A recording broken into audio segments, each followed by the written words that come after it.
Hello, dear viewers from Egypt all over the world. Now it's time to meet part 4 of the story You're All Mine. I hope you like it. When Hayat heard this, she changed a bit of her expectations, and she started to know that he was surely not a bad guy, and that all he's been doing could be because he's a good guy, although he pretended to be otherwise. He looked at her from a far distance, while she was in her wedding dress. He admired her and was so happy. He couldn't believe that finally he could see her now in her wedding dress, and that finally her name became his. She was really surprised by his looks, and she was somehow worried after the wedding ceremony ended. He went with her into the bedroom. I tell you something. You made a deal with me that we would deal with each other, not as a couple for 2 whole months. Who told you? I'd say otherwise. I still keep my promise. If Rashid makes a promise, he never breaks it. And now, to prove that I have a good intention, I will not sleep with you in this room. Do you know who will? Surprise! It's your mom and sis, in order to make you a little safe. She stood shocked in her dress. Is he kidding with me or what? Or is he pretending so that I'm attracted to him and love him? No, I will never love him. It is impossible that I approve of that. Just I have to wait for 2 months, and then it is over. Nada and Mom came in. Both of them were so happy about the groom Rashid, whom they hated at first.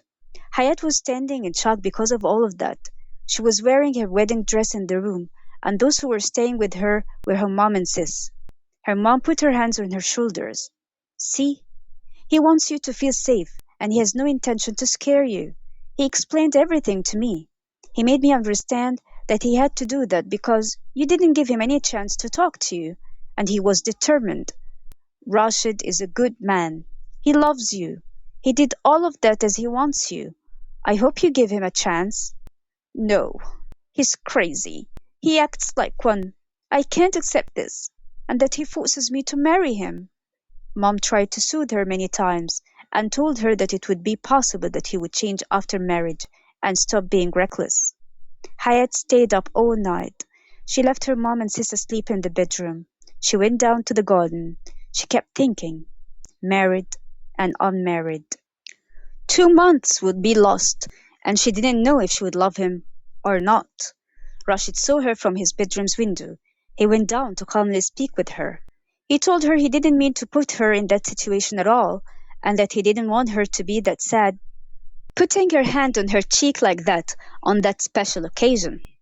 Would you leave me alone, please? It's enough what you did to me, he said and said. Look, if we're gonna start a new life, we should have a good relationship, and you should stop being stubborn. Give yourself a chance to look at me. Try to see the good things in me. Stop looking at the bad things. To give me a chance to prove to you how much I love you.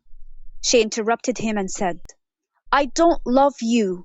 All I want to tell you is that I'll afford those 2 months. They will end up, I'm sure. After that, every one of us will go apart as you promised. Rashid, don't ever think that I will surrender my heart to you after all you've done, or even think about you. He smiled at her. He tried to come near her to soothe her and give her a kiss on her cheek, but she slapped him on the face. It was so hard that she was highly provoked. Don't ever try this again. I'm warning you. If you do this again, I will escape from you. You will never be able to reach me again. Rashid was so angry. He left her and went away. She kept standing and her hand was trembling. She didn't know if what she did was right or wrong, but this was a normal reaction of what happened. She sat down. She couldn't feel her legs. She couldn't enter the room and show her mom her confusion. Rashid sat in the hall. He couldn't sleep. He kept thinking of her reaction.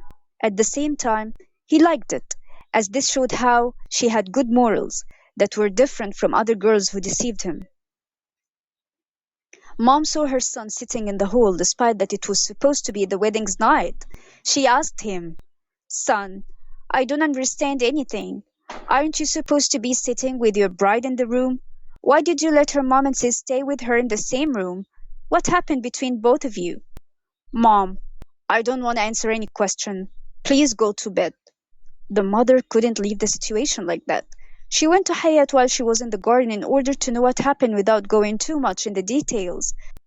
When she found her with that reaction, she told her, "Look, dear, I don't want to interfere in your life.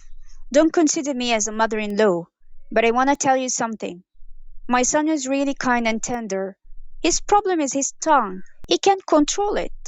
I hope you can make things right a little bit between you and him. Try. I can't believe that you have problems on the first night of your wedding."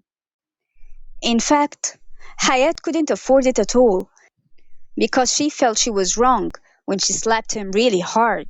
She went to him and said, "Look, I apologize for slapping you, but you never have any right to do what you did. Please don't do it again." She said beside him, "Rashid, come to your senses. Forget the 2-month agreement. I am telling you now, I can't accept it and I don't want to marry. Please let me go. I don't have to wait for 2 months." He looked angrily at her and didn't want to respond. Then he said, "I think it is too late now. It's time to go to bed. Pardon me. I gotta go as I'm not used to staying up that long." She left and went away. She knew it was hopeless. She started to surrender. Rashid was happy, although he thought she was stubborn. But he found her a good girl who would love him someday. This is why he did all he could to prove to her that he was a good husband and that he loved his home and his wife, and that he wanted to live happily with her. He went to buy her all the groceries. He came and said to her, "I've bought many things. Why don't you fix us a good dish? I also brought you new clothes. Come on, let's get down." She was astonished. She found that he was trying to live a life of a couple. He bought many things to her mom and sis when he was giving them a drive to home. He told Nada, "If you needed anything else, you could ask me. Now I'm your brother-in-law. I am like Hayat." Nada was so happy that he is tender with her. He bought her many toys to make it up for her when Hayat was not at home. Mom started to feel happy because he was so good. Above of that, he passed by once a week to take them out. Days passed, and Hayat started to feel how much he cared for her family. He wanted to make each one of them happy. She started to feel she was at ease because a burden has been lifted up off her shoulder. She used to think too much about her mom and sis, and she was thinking how they would pay for things after she left them. But she found Rashid was doing more than he could. She started to accept that idea a little. At the same time, she couldn't accept that it would be that easy, and that after all what he did, she would be his wife. She would punish him for what he did. She thought, "I must know why he married me that way." She went fast and told him. Dears, here we come to the end of the 4th part of the story, You're All Mine. If you really like it, press like, subscribe to the channel, and activate the bell so that you can hear from us and from our stories. Till I meet you again, thank you for watching and I wish you the best of everything. Goodbye.